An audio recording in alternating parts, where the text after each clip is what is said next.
Good morning, ladies and gentlemen. Great to have you here. I am joined, first of all, welcome to Clifton if you've just arrived. This is your first session. If you want to know who's on stage with me, this is Tom Holland, who should be instantly recognizable to many of you. And we are going to be discussing Jerusalem the Golden, prophets, saints, sultans. We're going to be discussing why Jerusalem is a holy city, how holiness develops, what holiness means, the sacral dimension of power and politics. And it's, of course, a particularly hot subject at the moment, given what's happening in the Middle East. And we are going to attempt to follow the three great Abrahamic religions from their birth and development. First the Jewish, then the Christian, then the Islamic, through to modern times. In 40 minutes. In 40 minutes. So this is an impossible task. But let me first of all introduce Tom Holland. Many of you know from The Rest is History. And he's author most recently of Pax. So he has a Roman series of books which are brilliant. But he's also the author of Millennium, Dominion, about Christianity, and also about In the Name of the Sword, about the birth of Islam and the fall of the Persian Empire and the Arab conquest. So we're going to sort of take turns doing this. We're going to try and make it through the whole, about 2 millennia, what could possibly 3 millennia in 40 minutes. And I think the key thing just to stress is just look at the crisis that's happening in the Middle East and the world at the moment, how central religion is, and how central is the interlocked, interwoven nature of each of these three narratives. And I think that's the sort of the key theme of today, Tom. Yeah, well, I mean, the elephant in the room when talking about the history of Jerusalem now is, as you said, the fact that Jerusalem and the Holy Land, Palestine, Israel, Canaan, whatever you want to call it, is at the eye of this terrible conflict at the moment. And in essence, the idea of different peoples fighting over land is something that you see across the world. But there is a peculiar quality to what is happening in Israel and Palestine that I think reflects the fact that this land has a sacral quality in a way that no other stretch of land does. And what makes it distinctive is that it is sacred to different groups of people in different ways. And that in turn means that what otherwise might just seem a regional conflict reverberates and has resonances across the Muslim world, across the Christian world, for Jews. And it is extraordinary that this one city, at the heart of this one stretch of land, should have generated such profoundly influential, mythic ways of understanding not just that particular region, but ultimately the entire cosmos. And that's one of the fascinating things about this, because each succeeding revelation has commandeered, stolen, borrowed, not just the stones that each other used to build their triumphal arches, their buildings, their palaces, and their temples, but the stories as well. Yeah, and that's one of the fascinating things about this. So I always think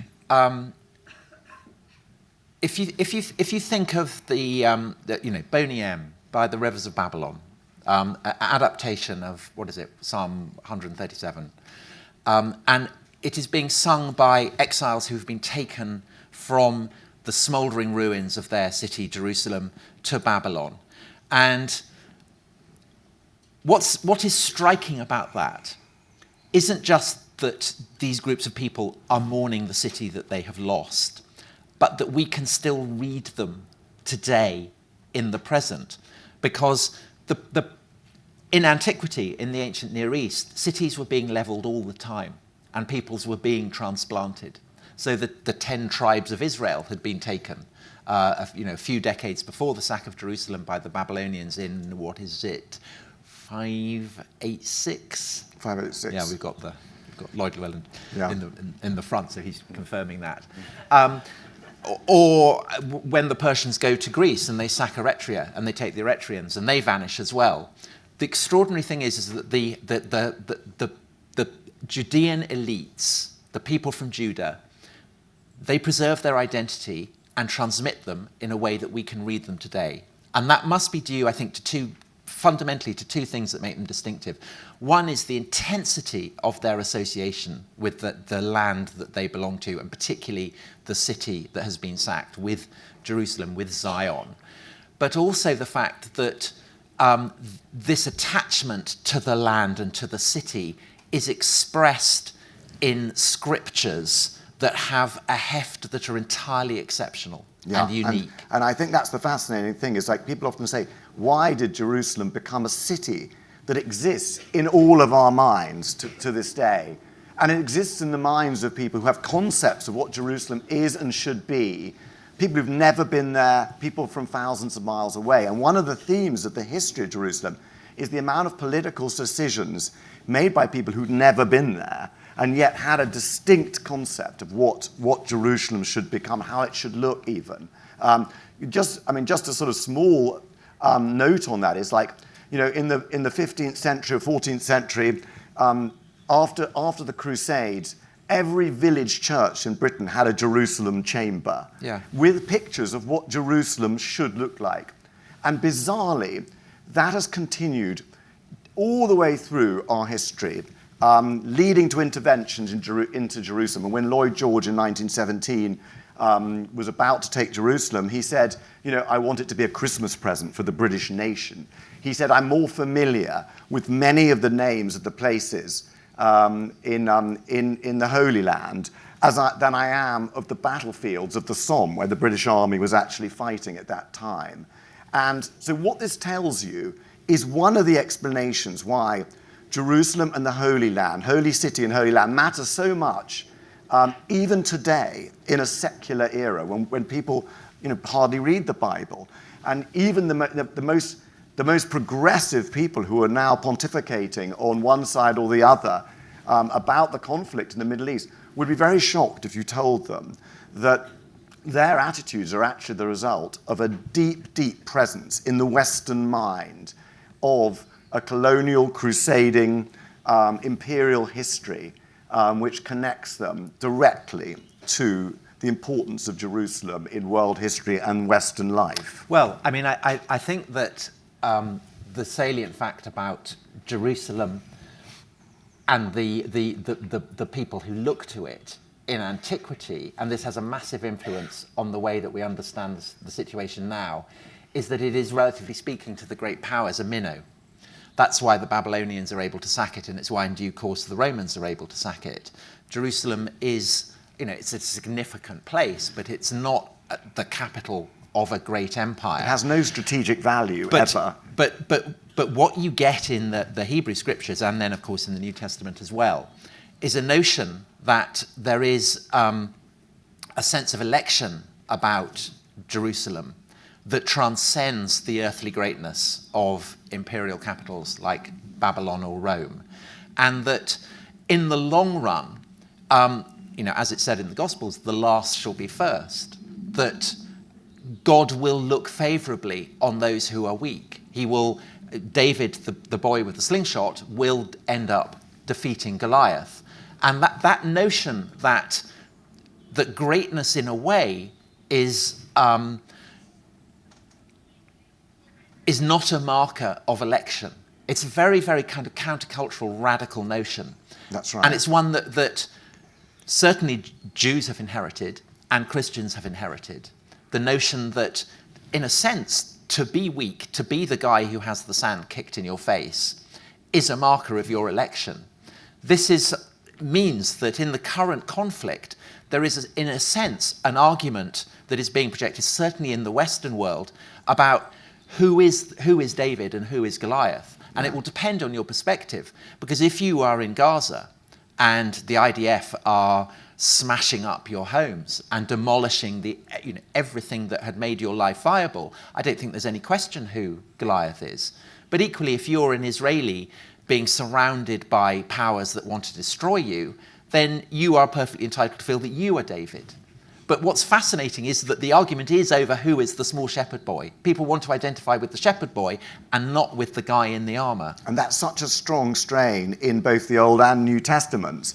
But what Thomas says is so fascinating in the history of Jerusalem, because while in most cases the destruction of a city meant or the fall of a people meant the withdrawal of God's blessing, but in this case, every destruction Jerusalem faced redoubled and intensified its holiness and its sacredness and the intensity of its holy story. So we mentioned the destruction of Jerusalem by Babylon in 586. And it was redoubled by the destruction of Jerusalem in 70 AD by Titus. And so this is one of the themes that is one of the strong tropes that goes right through till today. So to go back to the beginning, Tom, as I think we just should, Jerusalem starts off as a city of no significance, a hilltop fortress of some sort, governed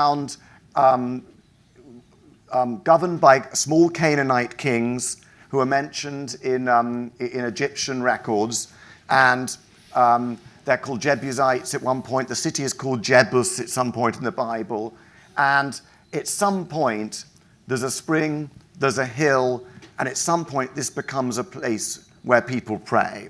And there must have been very, very many similar other places everywhere where people prayed, where people lived, and where there was a fortress.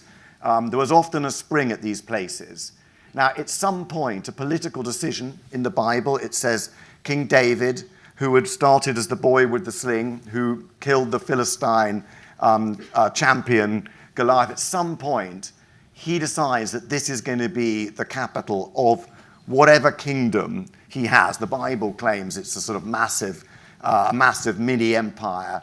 It's probably now, historians think, much smaller. There's very little evidence that David existed, but there is some. There is some. There is some. There is the Tel Dan stele, which mentions the house of David. There was also, after his death, Solomon is said to have built an incredible temple. That description of a temple may well describe, in fact, it may be a sort of back-telling of later. Because I think that's the crucial thing, is that obviously it's the job of historians to work out what happened rather than kind of fantasies of what happened. And so there's lots, when you read, as you know, the early history of Jerusalem, there's lots of stuff about pots and shards and how actually there was nothing here and at seals. all. And seals. And all that. Yeah. I mean, seals as in the stamping one, not ones that kind of go like that in circuses. But I think that dwelling on that too much obscures the fact that actually the sacral history, the history that is clearly emerging before the destruction of Jerusalem by the Babylonians, but is turbocharged by the experience of the exile and then the return. And it's this that creates a sense of Jerusalem as holy and unique that is so influential that to just say, well, this was, this what isn't historically rooted, is to downplay it, because the sacred history is vastly more significant than the history that can be gleaned from seals and pots and shards. And that sacred history tells you that from the beginning, Jerusalem is essentially the kind of, it's the fulcrum, it's the meeting point between the divine and the earthly. It's the location of the Shekinah, the presence of the divine on earth. And the fact that David establishes it as his capital this is not the first appearance that Jerusalem makes in the sacred scriptures. So in due course, it comes to be assumed by rabbis and by Christian leaders that the place where Solomon builds the temple is also the place where Abraham is going to sacrifice Isaac in obedience to the command by God. And then, of course, the angel appears and tells him not to, and the goat is sacrificed instead. And what that is implying is that there is a kind of a sacred patterning, a sacred geometry, which is casting Jerusalem as a physical place, but also as something that is profoundly more than that. And that's an understanding of the bricks and mortar and physicality of Jerusalem as something vastly more significant that you also get in Christianity and in Islam as well. And that is what makes it so powerful. It is a city that is rooted in a physical place, but it is also a city that is planted in the imaginations of millions and millions. It's the only city that exists on heaven and earth. It has a heavenly existence that is almost much more important than the actual stones. So the stones themselves, and when I was writing Jerusalem, I spent months kind of walking around trying to understand how the stones, how the different manifestations of Jerusalem had been built. And it's almost impossible to do it. It's just, new cities have been built on top of one another in layers, and it's impossible to divide them. But Tom is right that it's their presence in the Scriptures that made Jerusalem not just a holy city, but a universal city that existed for all sorts of people in different places. And of course, it was the translation of that from Hebrew into Greek and Latin and other languages that made that possible. But the definition of holiness is that when you were in Jerusalem, as you said, and this still remains true, that when you're in Jerusalem, it is believed by those who believe that you are closer to God. You have experiences there that bring you closer to holiness. And that isn't unique, though. There are other holy cities, aren't there, Tom? I mean, places like Rome and the foundation of Istanbul are holy cities in different ways. So I think when people read the accounts of the Passion of Christ in the Gospels, and Jesus is handed over to the Jewish high priests, and then he is given by them over to Pilate, the Roman governor. And it's often framed as though the Jewish priests are all about God, and Pilate is somehow representative of the secular, that he has nothing to do with the dimension of the divine. But this isn't true. Pilate is the representative of the gods of Rome. He is based in a city called Caesarea, which is named after Augustus, who by this point is seen by the Romans as a god. And just as there is a great temple in Jerusalem, so there is a great temple to Jupiter in Rome. And so both the Jews and the Romans have a complete, both of them take for granted that there is an interface between the heavens and the earth. And so when the Romans destroy Jerusalem and the temple, they know what they're doing. There was nothing, I think, about the relationship of the Roman Empire to the Judeans that meant that war was inevitable. I really don't think that. I think the destruction of the temple happens not because the Romans are set on wiping out a stiff-necked monotheistic people. They didn't care. The Romans thought the Judeans were weird, but they thought basically everyone who wasn't a Roman was weird. The Judeans just worship one god, but at least they don't kind of castrate themselves like the Syrians, or worship gods with animal heads like the Egyptians do, or sacrifice people in oaken glades like the Britons do. It's fine. The Judeans are fine, but due to kind of unfortunate concatenation of circumstances, the Romans do end up wiping out Jerusalem. And this is the destruction of a great city that hasn't been seen in the Mediterranean since the Romans had wiped out Carthage several centuries before. And when the Romans wiped out Carthage, they were wiping out the mother city of a hostile power. Yeah. And they assumed that by wiping out the mother city, essentially you destroy a people, because how can a people possibly function without their mother city? Because without the mother city, the shrines and temples that define them have gone. And so the Carthaginians melt and vanish away. And they assume that the same thing will happen with the Judeans, but they don't, because there is scope within the Judean scriptures for the Judeans to preserve their identity. And I suppose they cease being Judeans, but they become Jews, you might say. And this is the key point. So the destruction of obviously for the Romans, as Tom says, they didn't set out to destroy a sort of rival power. It wasn't a rival power. It was it was a very small but obstinate and chaotic revolt against the Roman Empire that because of that was highly controversial, and whole sections of Judean society were vehemently opposed to it. Like Israel today, in fact, Judean society was completely split.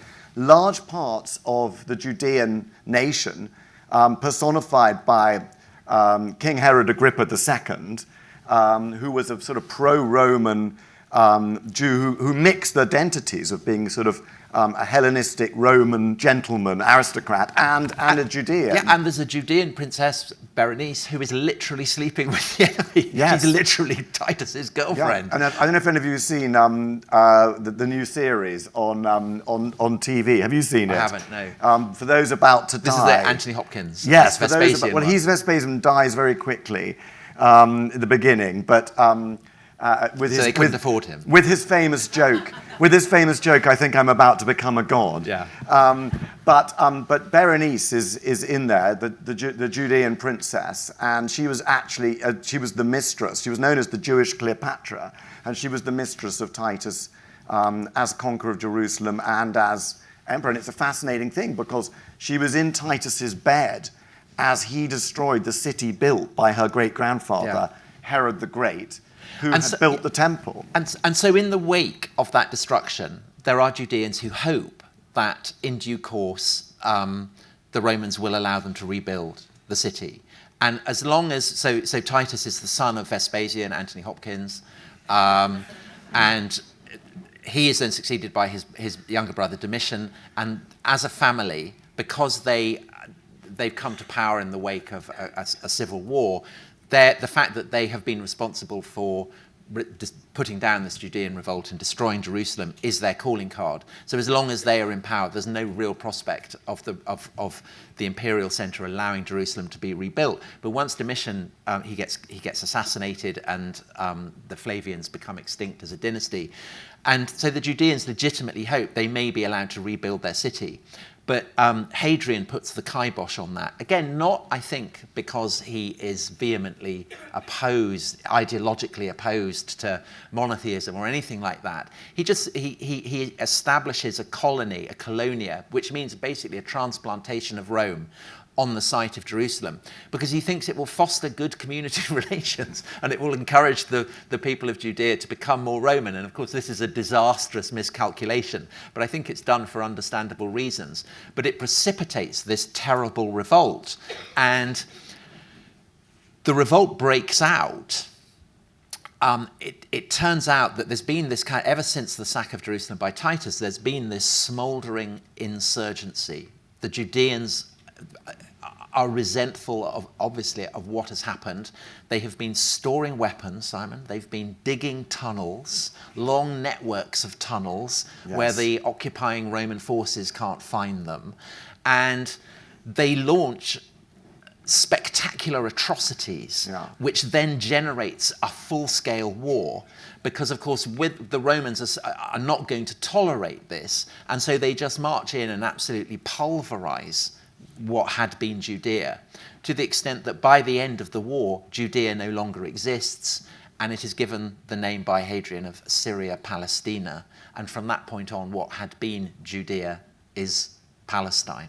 And this, of course, is a seismic turning point in the story of Jerusalem. Yes, because after Titus, there were still many Judeans who lived in Judea. They weren't allowed to live in Jerusalem, and Jerusalem was just a pile of stones. And those of you who've been to Jerusalem, you can see the stones of Herod's temple that are pushed off by the soldiers. And it's so important to emphasize how catastrophic this is for one sense of understanding of Judean identity, because if you can't practice the rituals that are decreed by Scripture, then what is your relationship to God to be? And the answer, and the reason why the Judeans don't go the way of the Carthaginians, is that they have this incredible body of Scripture, and they have institutions, synagogues, in which this Scripture can be studied. And so even when Judea has been literally flattened and its name erased from the map, there is a region, Galilee, where, of course, Jesus had come from, that had not been in rebellion against Hadrian. And so that's fine. The rabbis there are able to reconstitute what we might anachronistically call Judaism, because that's it's a Christian word that isn't used by Jews until much, much later. But they are able to institute an understanding of their relationship to God that preserves Jerusalem not as a physical entity, but as a place within their holy scriptures. That's right. And so what we're having now is between 70, when Titus destroys the temple, and 135, when Hadrian destroys the Simon Bar Kokhba rebellion, and which has been immensely successful for a very short time. But the echoes of the current events there are real parallels. Are so striking. There are real parallels because, and also just thinking about that Boney M psalm, which we must, the Rivers of which Babylon. we should The pray, Rivers of really. Babylon. There is a notorious line in that psalm that Boney M do not sample, which is to the effect of, we hate you Babylonians, you've stolen our land, I would like to take your children and smash their heads against the wall. Yeah, that isn't in the pop song. No, that is not in the pop song. No. But we should just, I've just got to say, the presence of Boney M as a historical source it runs through all my books. I mean, there's Jerusalem, but also, When We Remember Zion. There's When We Remember Zion, but also there's Rasputin in my Romanov's book. I mean, the importance of these people as historians cannot be exaggerated. They're key scholars. And Brown Girl in the Ring, of course. Brown Girl in the Ring, absolutely key. Anyway, that's a whole subject of another session, which will be later this afternoon. But anyway, but we're now at the point, we're fascinating moment, which as Tom has described, where the Judeans cease to be a nation and the Jews become a religion, no longer based on a sacrifice in the temple, outside the temple on the Temple Mount, built by Herod, but now existing in synagogues and reading these books that Thomas described, these sacred books. And that is a moment. So that's modern Judaism. Judaism has remained that religion since that point. But of course, there are other peoples for whom those Hebrew scriptures are also holy, who have a slightly different perspective on what has happened. And these are the people who are already starting to call themselves Christians. Or Nazarenes, or Christians, and they are the followers of one of many prophets who arise in spasms of turbulence during the first century. But I think there is something unique about them, which is that the fate of the person they are following is mad, because they are saying that he gets crucified by the Romans, and that this crucified criminal, this crucified slave, in some way is divine. And that's a completely mad thing. And it dramatizes that idea that you have already in what Christians call the Old Testament, the idea that Zion is to be more praised than Babylon, that in the suffering and humiliation that Jesus suffers, here is a glimpse of everything that makes the cosmos what it is and the character of the divine.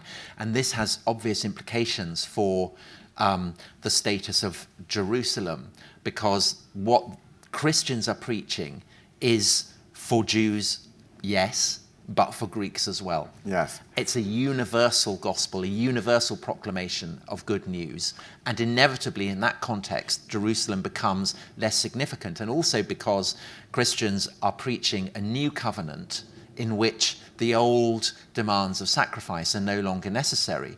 And so when Jerusalem comes to be annihilated, this comes to be seen by Christians as God's judgment on a stiff-necked people whose covenant has been abrogated. And when in due course Constantine converts to Christianity, then Jerusalem comes to have a role again as the place where Christ had suffered death and risen. Yeah, there are two stories that are interesting from just to go back to 70 again, where so much happened. One is that before Titus and the Romans closed their siege and built a sort of a wall of circumvallation around Jerusalem, the early Christian sect that had prayed for since the crucifixion of Jesus in around 37, they left. And it was the moment that they began to fully separate themselves from the mother religion. Before that, some of them had preached to Greeks and non-Jews, but some of them had remained as part of the Jewish religion, a Jewish sect praying in the temple. You say mother religion. I don't think they're mother religion. I don't think the relationship between let's call it Judaism and Christianity is mother and daughter. They're siblings. They're twins, and they were seen as such by both rabbis and church fathers in late antiquity. But it satisfies the pretensions of both groups of people to think that, because it enables Jews to feel that they belong to the primordial religion that existed there. Of course. Christians are able to cast themselves as a new beginning, born again. But actually, both what emerges to become rabbinical Judaism and the church are they're radically new configurations of what had existed before. One is focusing on this idea that you get, of course, in the scriptures, that God has chosen Israel, and the church is emphasizing the aspect that you similarly get in scripture, that God has created all the world and has created all human beings in his image. So over the course of late antiquity, it's the rabbis who are emphasizing God as the God of Israel, and it's the church that is emphasizing God as the creator of all the universe. But those perceptions are both derived from the great body of scripture that both groups have inherited. And it's unfortunate for the Jews that it's the universalist Christians who end up doing a kind of reverse takeover of the Roman Empire. Yes. And so the Roman emperors, the Christian emperors, are then able to sanction the ritualized humiliation of the Jewish understanding of their holy city. So there's this... Saint Jerome, who ends up going to the Holy Land to do his great translation of the Bible into Latin, he reports how on the anniversary of the destruction of Jerusalem of the temple by Titus, then and only then Jews are allowed up onto the rock where the temple had stood, and they wail and blow horns. It's a terrible scene. Yeah, it's a terrible scene. And Jerome says, ha ha ha ha, losers. Yeah. Absolute losers. Look, the Church of the Holy Sepulchre is ablaze, your temple is obliterated, clearly God is on our side. Well, that was the great thing about Christianity. It was the universality of it, that everybody was Israel, and that everybody could join this religion. Yeah, there is no Jew or Greek in There's Christ. no Jew or Greek. It's just a universal religion. Anyone can join, and in fact, the lower you are, if you're a former slave, so much the better. Yes. And this is a new concept. Yes, and I think that that because of that, although pilgrimage to Jerusalem is very important, although Constantine's mother, Essex girl Helena, patron saint of archaeologists, Former barmaid. Former barmaid from Former Colchester. Essex barmaid. Yeah, she's an Essex barmaid. Goes to Jerusalem and miraculously discovers the true cross. And Christian tourists go there and essentially construct the holy geography of the Holy Land, which continues to provide a focus for coachloads of pilgrims to this day. Jerusalem is much less significant to Christians than it is to Jews. And Christians debate about whether, is there anything particularly holy about Jerusalem that you can't find everywhere, because God is everywhere.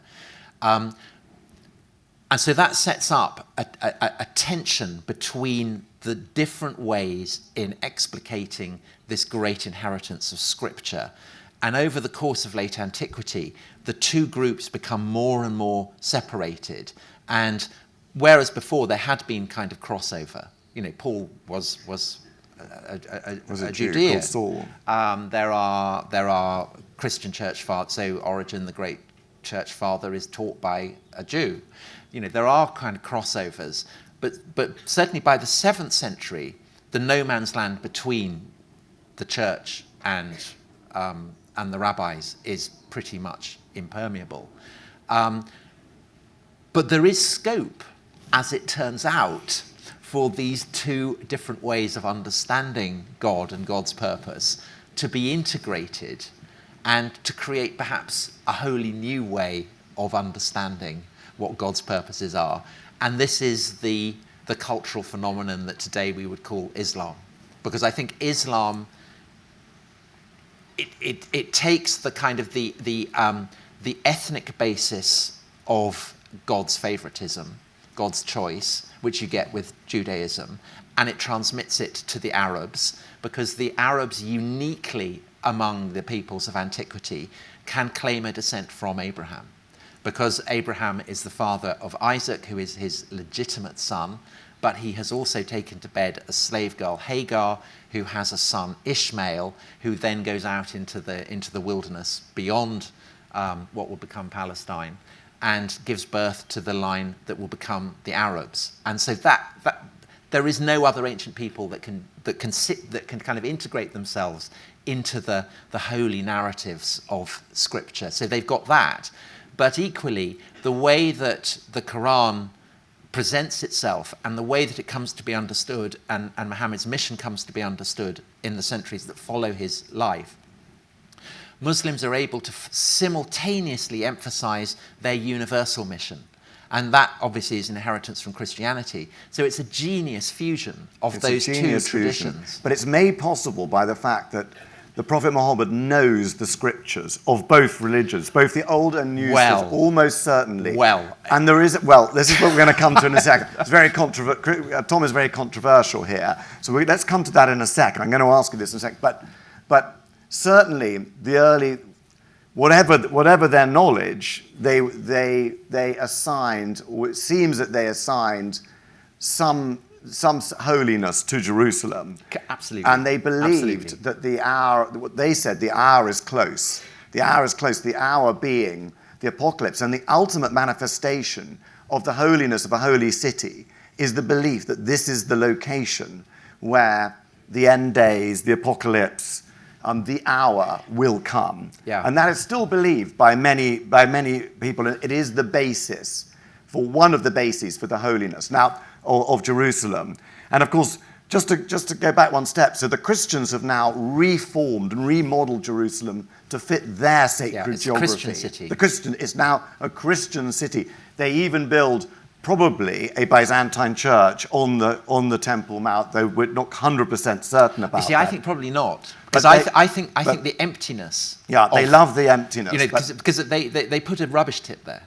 It's deliberately saying this is no longer a holy place. The temple will never be rebuilt. The focus is on the Church of the Holy Sepulchre. This is now the kind of the holy place. And when in due course Jerusalem falls to the Arabs, I wouldn't call them Muslims at this point, because I don't think that... Let's call them believers. Believers. The believers. Yeah, the believers. And they take Jerusalem. This is a key focus for them. Jerusalem is clearly very, very holy. And the first great... So the earliest Islamic text we have appears on a building that is constructed by a caliph called Abdul Malik. And this is known as the Dome of the Rock. And it is built very deliberately on the site of the Jewish temple. On the foundation rock. So it is it's saying to Jews, your dispensation is superseded. Muhammad is the seal of the prophets. This is where it's at. But obviously, it's also saying to Christians, your time is over. You are gone. The Dome of the Rock is modelled on the proportions of the Church of the Holy Sepulchre, but it has round it anti-Trinitarian texts that are kind of, they're not exactly from the Quran, but it suggests that the Quranic text at this point is still not entirely nailed down, but it's essentially saying Jesus is not the Son of God. He's just a prophet, and it's essentially a massive statement saying in kind of brick and mosaic and gold inlay, saying this is the new power. This is God's final settlement. And the Dome of the Rock is there to this day. And it's a thing of great beauty. It's transcendent beauty. Probably the most successful religious building ever built, I think.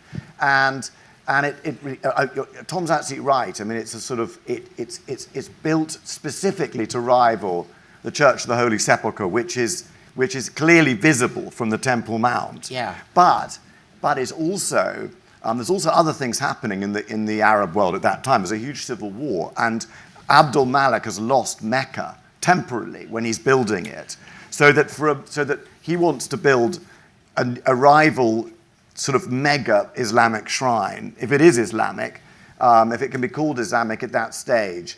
But by the time he's finished it, he's retaken Mecca and the empire has been united.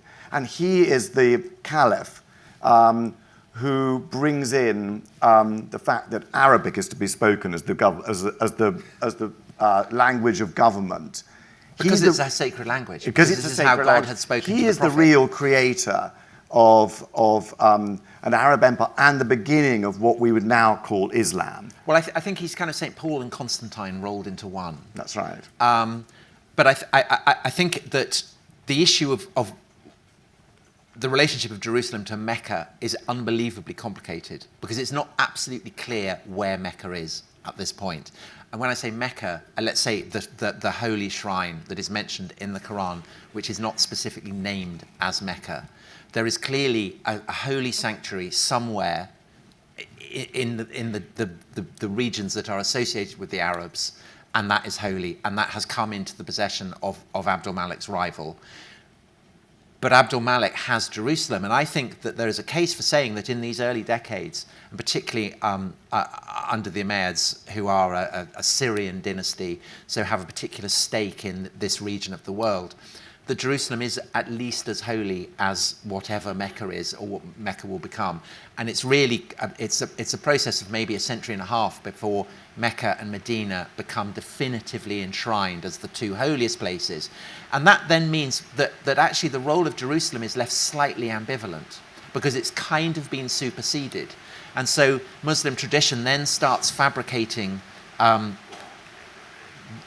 of collating and drawing on various verses in the Quran and various traditions that are associated with the life of Muhammad to say that the reason why Jerusalem is holy for Islam is that this is the place that Muhammad was miraculously transported there and then taken up into heaven.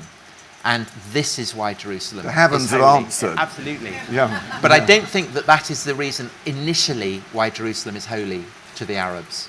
I think and this is, it's as with Christianity and as with Judaism, that these are traditions that are molded and shaped. Created to much fit later, yes. particular political contexts, and then the concrete sets. And it's unchangeable. Kind of, And in Islamic history, the early phase, actually we know amazingly little about the creation of Islam.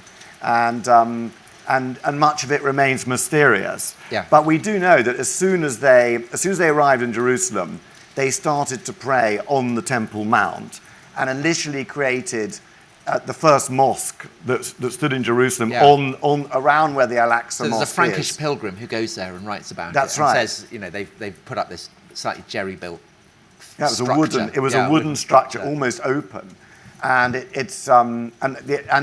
Caliph Muawiyah considers making it, you're right, the capital of his empire. Their capital was then Damascus.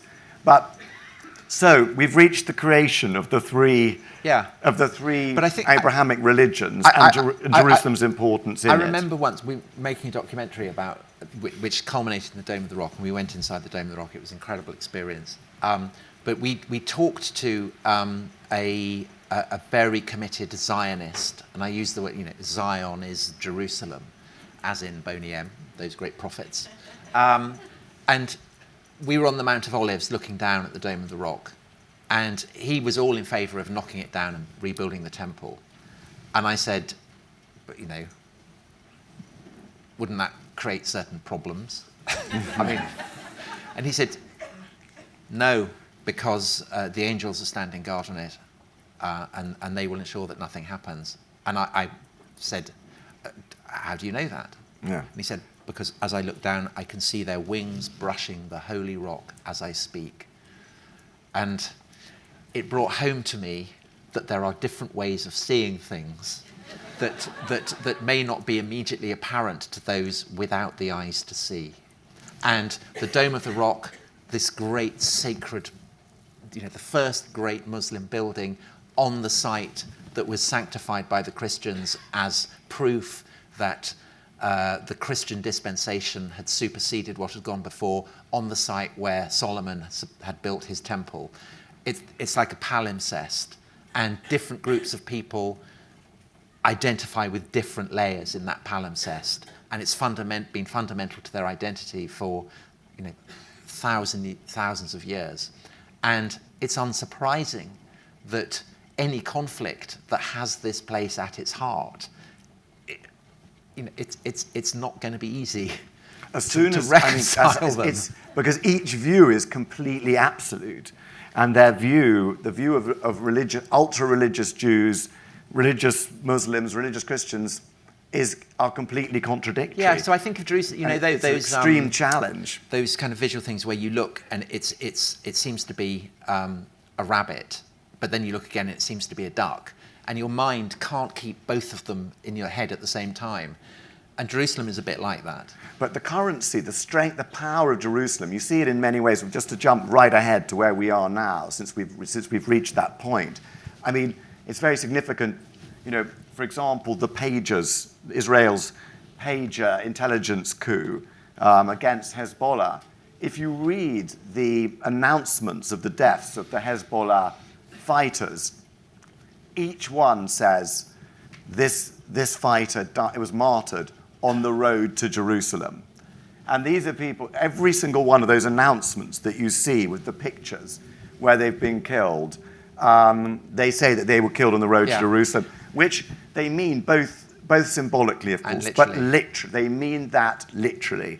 And that's why they are fighting Israel, because of that belief. At the same time, you look at the Hamas attack on October the 7th, the appalling sort of giant atrocity, the killing raid of that day, is called the Al-Aqsa deluge, the Al-Aqsa flood, a reference to the Al-Aqsa compound, which is the Temple Mount of Jerusalem. So these things are absolutely at the center of the conflict at the moment. But I think they also, as we said at the beginning, it influences how different groups of people understand what is happening.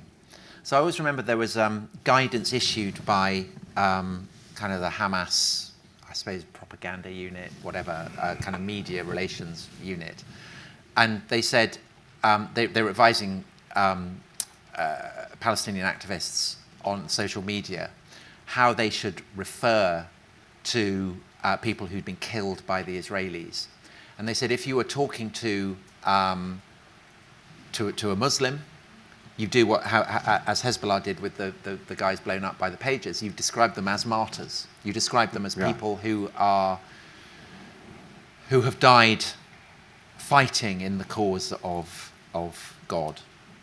But if you're talking to a Westerner, you describe them as victims. You emphasize how they are innocent victims of an oppressor, and that, of course, is running with the grain of how Christianity valorizes the victim, the weak, the suffering. And these understandings are rooted in different understandings of the history of that city. And they are determining how different areas of the world are understanding what is happening there at this moment. And it's extraordinary, and I can't think of anything comparable. I mean, I think that, perhaps just before we take questions, because we've actually managed to tell the story of the three Abrahamic religions in just over 40 minutes, amazingly. I think perhaps just one final thought before we do ask anything of either of us. But I think one interesting thought is these things, in some ways, as Tom said, these ideas, these religious ideas have been sort of frozen in time and turned to concrete, as he put it. But at the same time, these manifestations, just as the city of Jerusalem itself has changed multiple times, not just when it's been destroyed, but if you read the book, you'll see there have been so many different versions of Jerusalem built around this same mountain, Mount Moriah, where the Temple Mount stands. And you see that also in the ideas themselves and the ideas. For example, when I see October the 7th, the Hamas attack on October the 7th, I'm reminded not so much of the many, many cases of Islamic or Arab attacks on Jews during the long histories of the Ottoman Empire, for example. But much more, to me, it's much more like the Crusader storming of Jerusalem on July the 15th, 1099, when everybody in the city was killed. And it's much less part of traditional Islamic tolerance. It's like the outbreak of the revolt against Hadrian. Yes. And the Roman power, yes, where yes. it's the Judeans who are playing the part of Hamas. Yeah. Or 66, that revolt too. And the other part of it is also, which shows you the dynamism of ideas and how ideas change. In one sense, October the 7th is like the Crusades, where they killed 20,000 people in a day, men, women, and children and babies.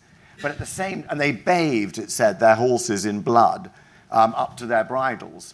But at the same time, the ideas that Hamas and particularly Hamas follow are again not so much based in the Arab tradition, but they are very much based, if you read the manifesto of Hamas, on racist ideas of European fascism that were hugely influential to their thought as well. So one realizes that while the stones of Jerusalem remain the same, their interpretation, as Tom was saying, with the fluttering of angel wings, is constantly evolving. And that is one thing one has to understand. So, shall we take, has anyone got questions? I'm sure please? no one will have questions. No questions. There's really nothing to ask. This gentleman here.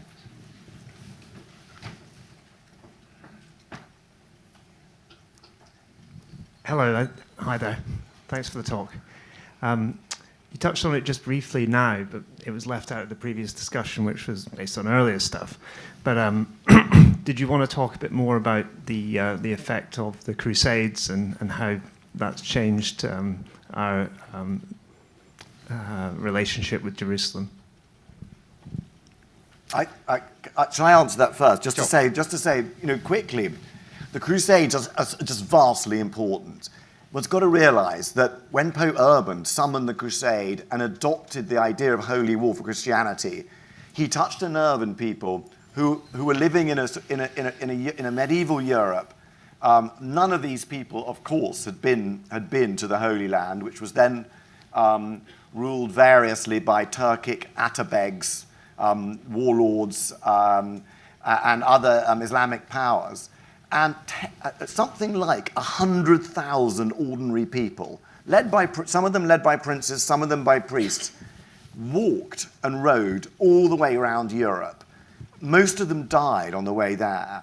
When they reached Jerusalem, which in itself was a miraculous success, only between 12 and 15,000 people made it there, and they managed to storm Jerusalem. And that the Crusades are one feature that exists so strongly in the Western mind today, and is one explanation. The other is the wide knowledge of the Bible itself, and it's present in our Western societies. But the Crusades are one reason why Western people, whether they are activists or just you and me, feel we have an intimate familiarity with Jerusalem. And it explains much of the turbulence that's happening today in the Western world, in the minds of people who would be scandalized to know that they themselves were playing out something in their subconscious that they would despise. I think that the word crusade is late. It's applied retrospectively to what we would now call the First Crusade. At the time, it was seen as a pilgrimage. It was an armed pilgrimage, but it was a pilgrimage. And I think it was turbocharged by, again, this sense that so often happens in the history of Jerusalem, that the sense of a kind of sacred geometry or a patterning, not just in geography, but in time itself, is making Jerusalem its center. And around the year 1000, so, and in the book of Revelation, there is a great emphasis on the value of the span of time of 1,000 years. People in Europe seem to have felt that the end of days were approaching and that Jerusalem was going to be the focus for this. And you have a massive rise in pilgrimages from around the year 1000. And in the 1030s, so this is the decade that would be the 1000th anniversary of the crucifixion and resurrection of Christ, you have huge numbers going to Jerusalem. And so they are able to familiarize people back in Western Europe with the idea of going there, and that the process of going there is serving a kind of sacral purpose.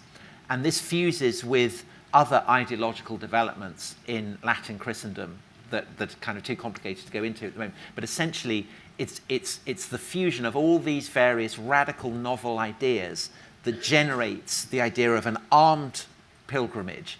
And because it is so successful that, as Simon said, it seems to contemporaries to be miraculous, it then embeds the notion within Christian Europe that armed conflict for the sake of Christ is something not just justifiable, but actively meritorious.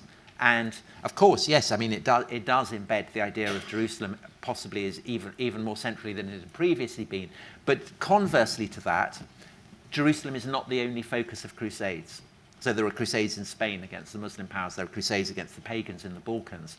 And I think that is a reflection of the fact that actually Jerusalem is less significant to the Christian imagination than it is to the Jewish. We've got very little time. Let me see. This lady here.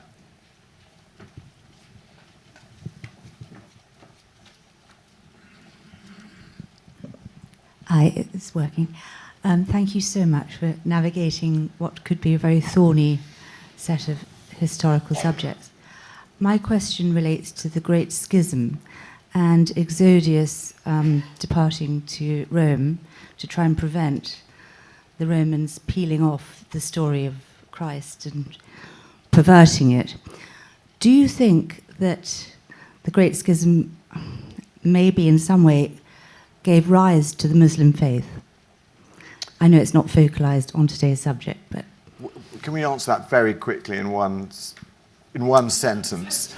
We've got 2 minutes. I think it's indisputable that Christian theological wrangling lays the seedbed for a perspective on God that seems to have the kind of the purity of simplicity, which is fundamental, I think, to the ideological appeal of Islam in late antiquity. Yeah. 2 more questions. We're going to answer them together. Okay, this gentleman here and this gentleman here.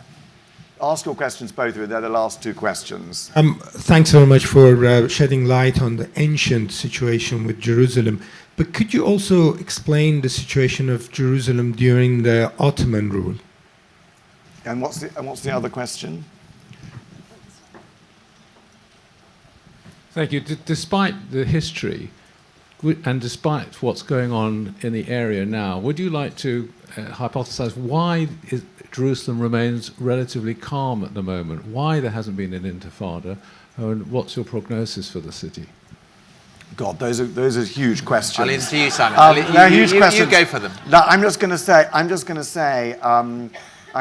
say that just a word on Ottoman Jerusalem. When we see the walls of Jerusalem, you always think that they're extremely ancient. Some of them are, those around the Temple Mount. But actually, the walls of Jerusalem are very recent. They were built by Suleiman the Magnificent, by the Ottoman Sultan, the son of Selim the Grim, who conquered the whole Middle East for the Ottomans in 1517. And so at first, the Ottoman rulers were fascinated by Jerusalem and spent an enormous amount of money embellishing Jerusalem, improving the Temple Mount, improving the Dome of the Rock, building hospices there, and building a whole lot of city walls. By the later part of the Ottoman period, Ottoman pashas, the Ottoman valleys of Damascus and Beirut ruled Jerusalem and the Holy Land as an independent power, and were basically bled it for money, bled the whole region for money, and really neglected Jerusalem. So that by the sort of 1820s, visitors said Jerusalem was half empty, and it was only the old city.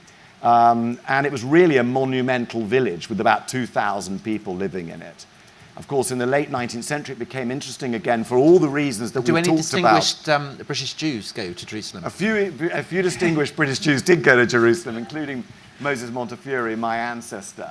But that's a whole nother story. So it's a very mixed story, actually, and that's a fascinating subject.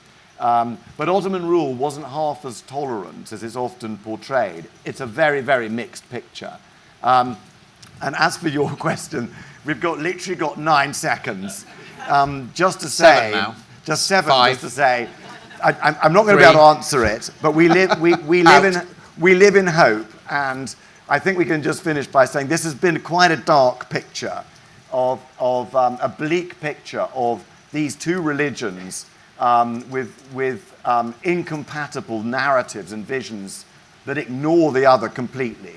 The one thing I think we've all tried to do in our histories, and I've certainly tried to do it in this Jerusalem, that's why I wrote this book, Jerusalem, was to tell both narratives of both peoples in as balanced a way as possible. And I've updated it right up to 2024. Tom's books are brilliant chroniclings of the Christian story, the creation of Islam itself, and of course Rome. We are both going to sign copies if we can get out of the rain. But I just wanted to say thank you very much for having us today, and let's just pray for peace. That's all we can do today. And for good weather. And for good weather. Thank you very much.